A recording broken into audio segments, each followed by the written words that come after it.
Hi, I'm Teresa Wood, and this is my microteaching lesson on literary ambiguity in the short story 2020 by Linda Brewer.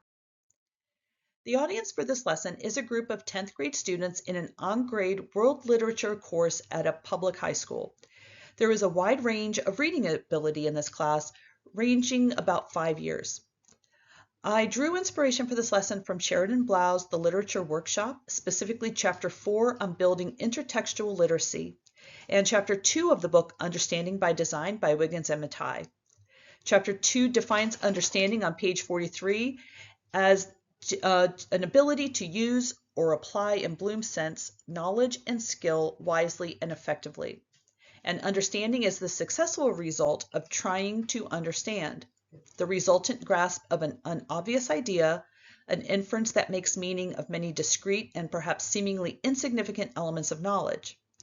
This is a definition I would like to pass on to my students, so my focus in this lesson is building understanding of intertextual literacy through interpretation and backward design.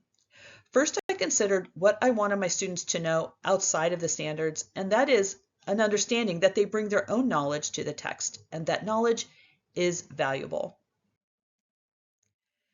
That is reflected in this quote from Blau, that one of the unfortunate consequences of literary study for my students is that it convinces them that they are not good readers of literature and will never be able to perform the interpretive miracles they watch their teachers perform.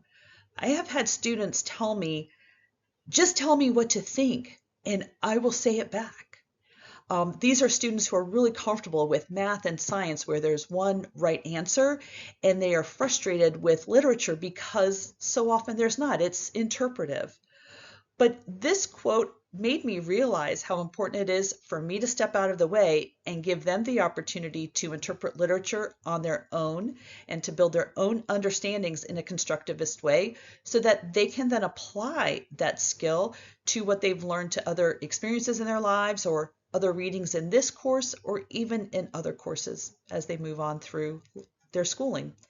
Wiggins and Mattei remind us that evidence of understanding that is transferable involves assessing for students' capacity to use their knowledge thoughtfully and to apply it effectively in diverse settings, that is, to do the subject, to read. With this in mind, I chose speaking and listening standards for this lesson instead of the ones I would normally choose, the content-based standards for reading literary text. The focus of this lesson is on students recognizing that their prior knowledge is valuable in making connections to the texts they read in order to interpret them. I also want them to understand that others may have different perspectives on the same reading, so when they're discussing their interpretations, they should be open and respond thoughtfully to diverse perspectives. In addition to qualifying and justifying their own views, I want them to be open to making new connections in light of others' perspectives as well.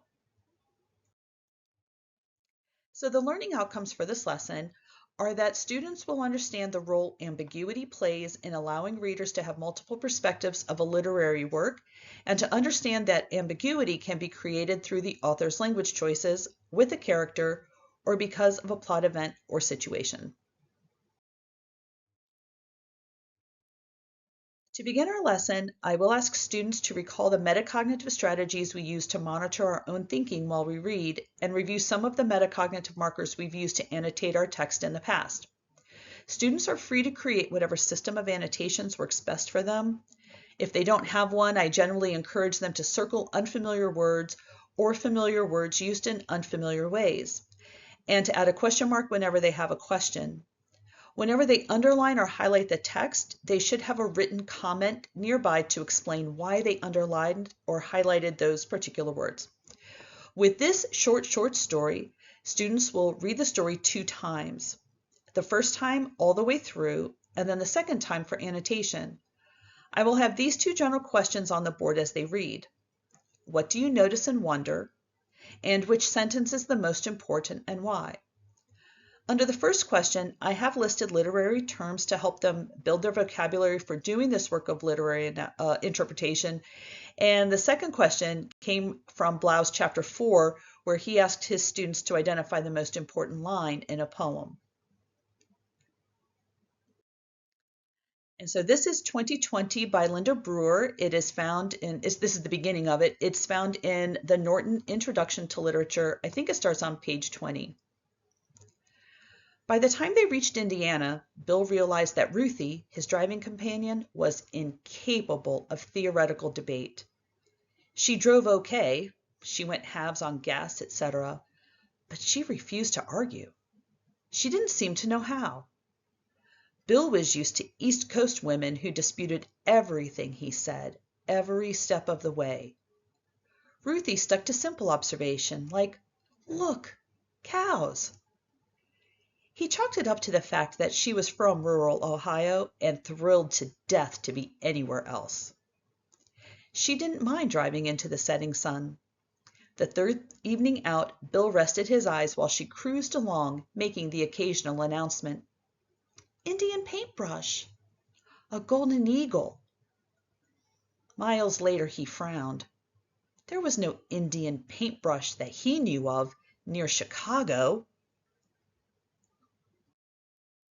So after students have time to conduct both readings independently, my teacher and I will circulate as each group of students discusses their thinking. Our room is already set up with table groups of 4 students. I include some discussion starters on the board because a lot of students are not yet comfortable or confident sharing their ideas with their peers. I also remind them of discussion expectations such as having one speaker at a time, referring back to the text to clarify and question ideas, to consider other perspectives on the story, and think about why another reader might interpret the same story in a different way.